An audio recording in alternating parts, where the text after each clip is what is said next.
Assalamualaikum warahmatullahi wabarakatuh. Selamat malam Pak Dani dan juga teman-teman semua. Jadi di video kali ini saya akan membuat video pengayaan tentang pelajaran agama Islam. Jadi di sini saya akan membahas 3 materi dalam satu video. Yang pertama yaitu adalah bedah tajwid, yang kedua adalah ceramah singkat mengenai bab 6, 7, 8 ataupun 9, dan yang ketiga saya akan membahas 5 soal asat yang kemarin, 5 soal saja. Untuk itu mari saksikan video saya sampai selesai. Enjoy this video. Oke, baik teman-teman dan juga Pak Dani, kali ini saya akan di video pertama kali ini akan membedah tajwid, yaitu tajwid pada surat Yunus ayat 41. Nah, pada lafaz pertama atau pada hukum bacaan yang pertama itu ada pada lafaz wa minhum, yang dimana di situ hukum bacaannya itu adalah izhar. Kenapa? Karena ada huruf nun mati berharokat sukun yang bertemu dengan huruf h. Nah, cara bacanya itu adalah dia itu jelas tanpa dengung, maka disebut sebagai izhar. Lalu yang lafaz kedua itu adalah wamin humai. Wamin humai. Ya, wamin humai. Nah, itu karena ya, ini hukum bacanya itu adalah iqdom mimi. Kenapa? Karena di situ ada huruf mim berharokat sukun yang bertemu dengan huruf min berharokat tasydid. Itu tuh atau huruf mim biasa bertemu huruf mim biasa itu adalah cara bacanya itu dia lebur dengan dengung. Nah, itu disebut iqdom mimi. Lalu yang ketiga itu ada pada lafaz mayu. Nah, di situ kan ada huruf, di situ hukum bacanya ini adalah hukum iqdom bigunah karena ada huruf nun sukun, yang bertemu dengan huruf iqdom biguna yaitu huruf ya. Cara bacanya itu lebur dengan dengung, makanya disebut sebagai iqdom biguna. Lalu yang keempat itu ada pada lafaz minubihi. Nah, hukum bacanya itu adalah masilah kasiro. Yang kenapa masilah kasiro? Karena ada huruf h atau kata ganti yang bertemu dengan huruf selain hamzah. Nah, itu dibacanya panjang 2 harokat, makanya disebut masilah qasirah. Jadi yang kelima itu ada pada lafaz mala, yang dimana kenapa mala? Karena di situ ada huruf nun sukun yang bertemu dengan huruf lam bertasydid. Cara bacanya itu dibaca lebur tanpa dengung. Nah, bunyi tanwinnya itu hilang gitu. Makanya hukum bacaan ini atau pada lafaz ini hukum bacaannya itu adalah iqdom bila gunah. Lalu yang keenam itu ada pada lafaz la, mala tapi la-nya aja. Nah, itu adalah mat asli atau mat tabi'i. Kenapa? Karena di situ huruf lam berharokat fathah bertemu dengan alif, dan setelahnya itu tidak bertemu dengan hamzah, sukun, waqaf ataupun tasydid. Cara bacanya itu dia panjang 2 harokat. Nah, yang terakhir itu ada pada lafaz bil mufsidin. Nah, itu yang kita lingkarin itu adalah lafaz din. Nah, lafaz dinnya itu adalah mat arid lisukun. Kenapa mat arid lisukun? Karena huruf akhirnya itu adalah nun. Nah, nunnya itu diwakafkan menjadi sukun, dan huruf sebelumnya itu adalah huruf mat, yaitu huruf ya. Cara bacanya itu adalah dipanjangkan 2-6 harokat. Makanya hukum bacaan pada lafaz ini atau pada din itu adalah mat arid lisukun. Assalamualaikum warahmatullahi wabarakatuh. Alhamdulillah, segala puji bagi Allah Subhanahu wa Ta'ala yang telah menganugerahkan kita nikmat iman, nikmat Islam, dan indahnya keberagaman. Salawat serta salam semoga senantiasa tercurah kepada uswatun hasanah kita Nabi besar Muhammad SAW. Hadirin yang dirahmati Allah, Indonesia adalah rumah besar yang dirajut dari ribuan perbedaan. Di tengah keberagaman ini, Allah Subhanahu wa Ta'ala telah memberikan panduan universal melalui Al-Quran tentang bagaimana kita harus bersikap yang terangkum dalam dua pilar utama. Yang pertama adalah menghargai perbedaan atau toleransi, dan yang kedua menghormati hak hidup manusia. Pilar pertama, toleransi. Dalam urusan keyakinan, Islam secara tegas melarang adanya pemaksaan. Allah Subhanahu wa Ta'ala berfirman dalam surat Yunus ayat 41. A'udzu billahi minasyaitonir rajim. Bismillahirrahmanirrahim. Wa in kazzabuka faqul li amali wa lakum amalukum. Yang artinya, jika mereka mendustakan kamu, maka katakanlah, bagiku pekerjaanku dan bagimu pekerjaanmu. Ayat ini adalah fondasi toleransi terbaik. Konsepnya jelas, yaitu bagiku agamaku dan bagimu agamaku.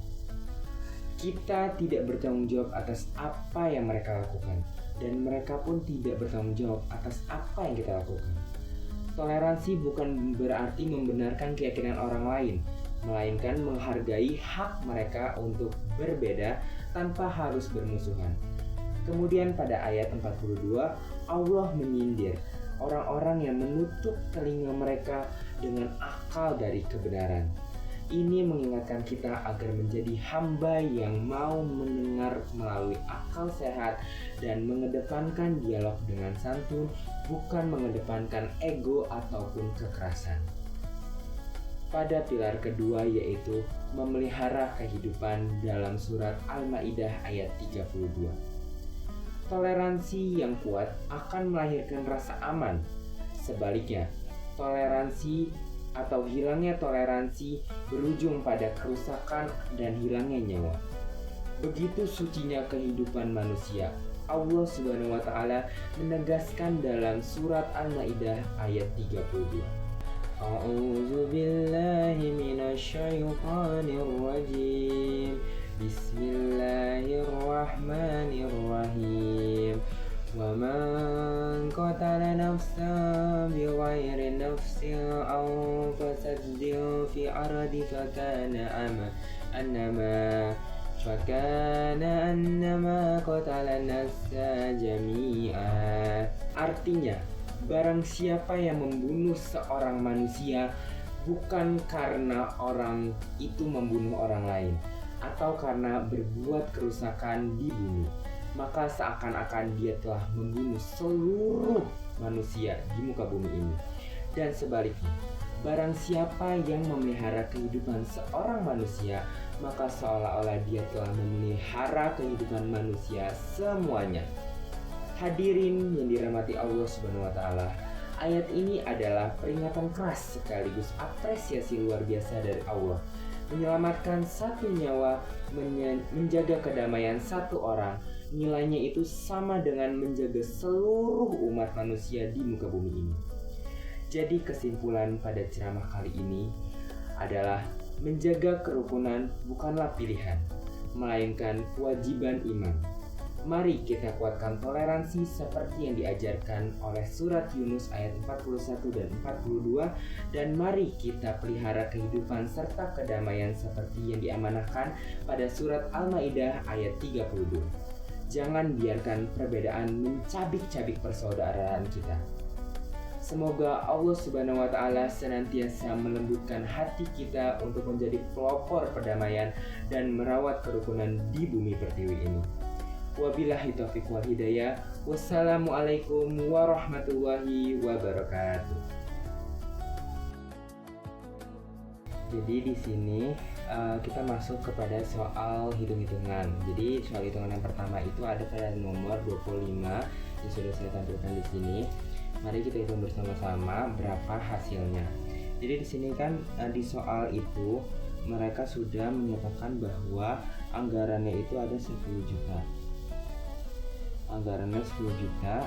Terusnya dia itu membiayai beasiswa 2 anak yatim satu beasiswanya itu 1.750.000, dan juga di sini pengumpulan tersebut seluruhnya itu akan dibelikan paket sedekah makanan yang siap saji seharga 25.000.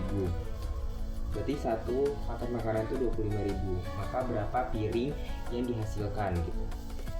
Berarti kita akan menghitung piring yang dihasilkan. Oke, di sini kan kita dapat bahwa anggarannya sudah ada di soal, yaitu 10 juta, dan juga beasiswanya itu berarti 2 anak yang di beasiswa dikali sama satu beasiswanya 1.750.000, berarti 1.750.000 dikali sama 2, jadi totalnya itu ada 3.500.000. Nah, kita udah dapat beasiswa anak yatimnya 3.500.000 untuk beasiswa. Nah, kita akan hitung sisa anggarannya. Cara ngitung sisa anggaran itu adalah 10 juta. 10 juta yang dimana itu adalah total anggaran. 10 juta dikurang 3.500.000. Yang dimana 3.500.000 itu adalah beasiswa anak yatimnya. Sama dengan dapat hasilnya 6.500.000. Nah, jadi sisa anggaran itu ada sisa 6.500.000.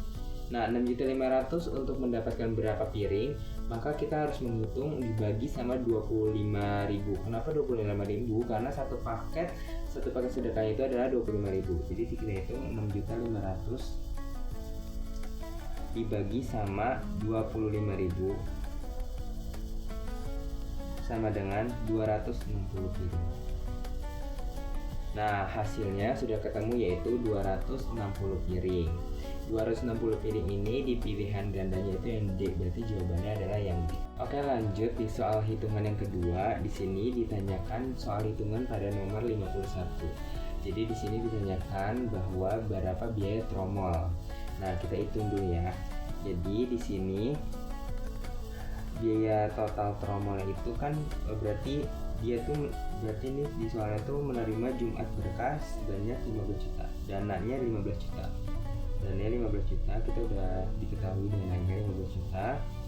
Terusnya pengurus masjid itu mengalokasikan 3.750.000 dari dana khusus yang tadi. Jadi 3.750.000 itu adalah dana santunan. Dana santunannya itu 3.750.000. Jadi total dana seluruhnya itu adalah 15 juta. Dan juga dana santunannya itu adalah 3.750.000. Nah, maka berapa persentase tromolnya kan tadi misalnya. Berarti kalau misalnya ngitung persentase itu adalah gampang cara ngitungnya. 15 juta dibagi sama 3.750.000 dikali 100%. Nah, kan itu kan ada baik nol kan, 15 juta sama 3.750.000. Kita coret 2 nol dari masing-masingnya. Kan sisa 150.000 dibagi sama 37.500 dikali 100%. Nah, maka di sini kita langsung bisa langsung dihitung bahwa hasilnya itu adalah 25%. Jadi total hasil yang kita hitung tadi pada soal hitungan yang kedua itu adalah 25%. Nah, 25% itu ada pada pilihan ganda yang C. Jadi jawabannya soal 51 ini adalah yang C. Oke, baik. Pada soal selanjutnya itu adalah soal ini tuh menggabungkan isi hadis Nabi tentang sifat malu dengan kausalitas sosiologis. Nah, itu adalah hubungan sebab akibat dalam masyarakat. Inti hadisnya itu pada soal itu Nabi Muhammad SAW bersabda, "Jika kamu tidak mempunyai rasa malu, maka berbuatlah sekandakmu." Artinya apa? Artinya rasa malu itu adalah rem otomatis di dalam diri manusia agar tidak selalu berbuat buruk. Sebabnya atau kausalitasnya pada soal tersebut itu adalah ketika sifat malu pada diri seseorang itu sudah hilang atau sudah runtuh gitu. Akibatnya itu maka tidak ada lagi rem atau benteng moral yang menahan hawa nafsunya. Akibat sosiologisnya di kehidupan modern saat ini itu orang itu akan terbiasa atau merasa kayak biasa aja gitu melakukan pelanggaran atau kemaksiatan secara terang-terangan kayak di depan umum tanpa ada rasa bersalah ataupun beban psikologis lagi gitu. Nah, pada soal ini pilihan yang tepat itu adalah pada pilihan B, yang dimana secara tepat itu menggambarkan domino atau dari kehilangan rasa malu tersebut sebagai runtuhnya benteng pertahanan moral seseorang. Jadi jawaban yang paling tepat pada soal ini itu adalah yang B. Lanjut, yaitu pada soal berikutnya itu adalah soal nomor 8 surat Yunus ayat 41. Nah, pada soal ini itu adalah jawaban yang benar itu adalah yang A. Kenapa? Ayo kita jelaskan satu-satu urutan tajwidnya. Jadi yang pertama itu adalah urutan tajwid yang pertama itu adalah ikhfa hakiki, yang dimana pada potongan kalimat wa inna kazabbuka itu adalah nun sukun bertemu dengan huruf kaf, yang dimana disebut sebagai ikhfa hakiki. Yang kedua itu adalah matobi'i, karena ada potongan kalimat di amali terdapat huruf mat asli di dalamnya. Yang ketiga itu adalah ikhfa syafawi, ada pada potongan kalimat antum bariuna, itu adalah mim sukun bertemu dengan huruf ba. Terusnya yang keempat itu adalah mad jaiz munfasil, karena ada potongan kalimat mimma a'malu yang dimana mad asli bertemu pada hamzah tapi di lain kalimat atau di lain kata gitu. Yang kelima itu adalah mad wajib mutasil, yang dimana pada potongan kalimat bariuna, yang dimana mad asli itu bertemu hamzah tapi dalam satu kalimat. Kalau tadi di luar kalimat, di sini adalah dalam satu kalimat, maka disebut mad wajib mutasil. Nah, yang terakhir itu adalah gunah musyaddadah, karena ada kata mimma yang artinya huruf mim bertasydid, maka disebut gunah musyaddadah. Oke, jadi pada soal selanjutnya saya ambil soal nomor 29, yaitu ada beberapa tabel huruf mad A sampai F. Saya ambil soal yang tabel yang A, abjad A. Itu jawaban yang benar pada soal ini itu adalah yang A, mad arid disukun. Kenapa? Karena pada huruf abjad A itu merujuk pada potongan ayat Ghafurur Rahim, yang dimana di akhir ayat atau kalimat itu ketika bacaan berhenti atau wakaf dan terdapat huruf mad sebelum huruf terakhir yang disukunkan karena berhenti, maka hukum dari tajwidnya itu adalah dinamakan mad arid disukun. Jadi jawabannya pada soal yang terakhir ini itu adalah yang A. Demikian video dari saya, kurang lebihnya mohon maaf apabila ada banyak sekali kesalahan dalam video saya. Terima kasih sudah menonton, kalian juga teman-teman semua. Wassalamualaikum warahmatullahi wabarakatuh. Sampai jumpa di video selanjutnya. Bye bye.